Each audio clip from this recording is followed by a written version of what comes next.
This is Gardening in America, and I'm Ed Hume. Today we're at Lake Buena Vista, Florida, and I'm at the Walt Disney World Resort, and we're in Epcot, and I'm with one of the garden specialists, Terry Heelam.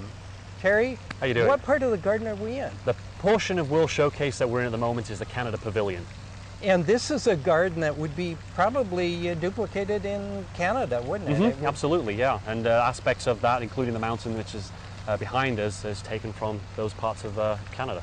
Is it difficult to bring in plants from those areas? For example, this is Florida, not Canada. Yeah, sometimes depending on the time of year, like summertime, not really a problem. But if we have problems because of the hot weather and the cold climate of Canada, we can find plants that resemble the plant material that grows in that area and bring that in, kind of representing it.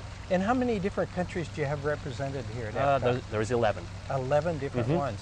And so each one is different to that particular country. Yeah, in fact the transition is so slight that when you go from one country to another, you actually end up going from one extreme climate to another to a landscape that's completely different. The challenges of the landscapes, I can imagine, are really outstanding.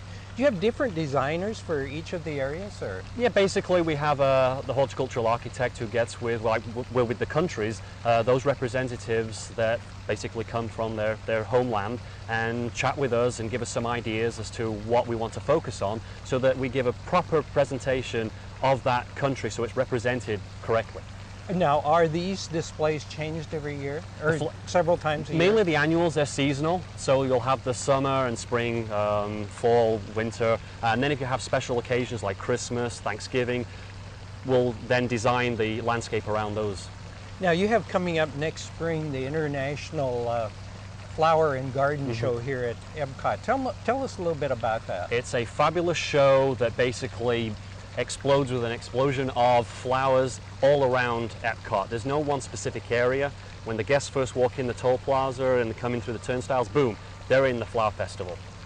And that usually takes place, what, about mid-April to? Approximately, yeah. And for about a 6-week period? Yeah, approximately that. It's getting bigger and better.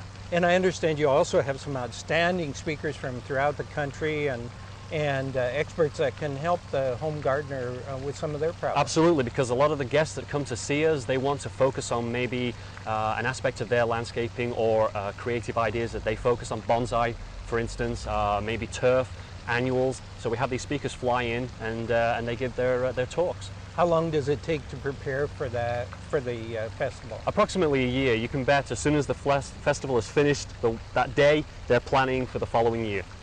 Terry, thanks for sharing the fascinating gardens here at Epcot with us.